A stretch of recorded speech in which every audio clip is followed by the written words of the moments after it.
Turning now to your community focus. I have a dream.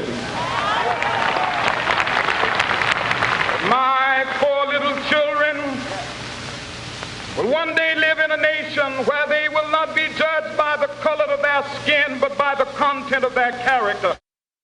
It was August of 1963 when Dr. King made that iconic speech that has become an enduring part of his legacy. So to discuss that moment and more on this MLK Day, we are joined live now by Dr. Noliwe Rooks, who is a professor at Brown University. It is so great to have you here. Thank you both so much for having me. Thanks for coming in, Dr. Rooks. And it's listening to I Have a Dream every year when MLK Day comes around. One thing you hear from people, particularly scholars who know Dr. King's work well, is say I Have a Dream is very important to his legacy, but there's so much more to it. If someone at home wanted to get a fuller picture of him, is there one other speech or bit of writing by him you would recommend?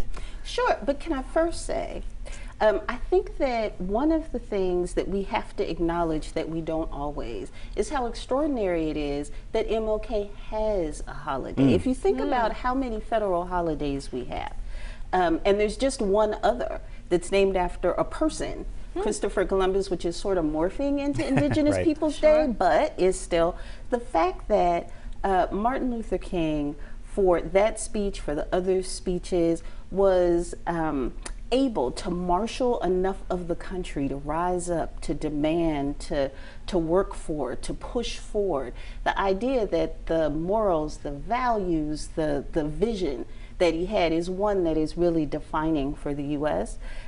I want to say that first before I start saying Absolutely. what I Have a Dream gets wrong. Okay. Okay, go ahead then. Yeah, what does it get wrong? So the people every year kind of leave him right in this space where he had a dream, where we don't hear so much about what it takes to make the dream a reality, where you're not hearing as much about who has to link arms with whom.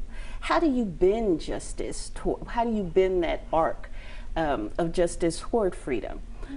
It's people who have to decide that they are going to say this far, no further, with certain kinds of inequalities, with certain kinds of behaviors, with certain kinds of activities. Certainly for Dr. King, we rarely talk about the end of his life, where what his ministry was, what he stood on was against poverty. The Poor People's Campaign. The Poor all People's that, yeah. Campaign, yeah. I mean, that he said across race, what we need is peace. You know, that was one of the end of his life, he was someone who wanted us to think about what peace looks like globally, individually, nationally, but also that poverty cannot stand.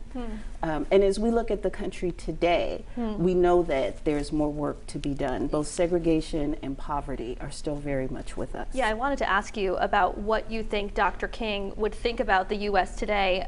He was assassinated in 1968, nearly 55 years ago. We've got about 60 seconds left. What do you think he would think of the state of the U.S.?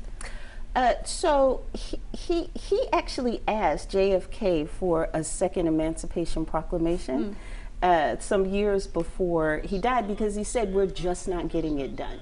The laws that we have, what we're doing is just not getting it done. We need another Emancipation Proclamation. JFK turned him down, but I believe that if he were to come back today, he would be asking President Biden for something similar. We need something with some teeth to say that homelessness and poverty and racial hatred and religious intolerance cannot stand. Unfortunately, that is all the time that we have for this conversation, but Dr. Noliwe Rooks from Brown University, also a prolific author, thank you so much for spending time with us today. Thanks for coming in. Thank you both for having me.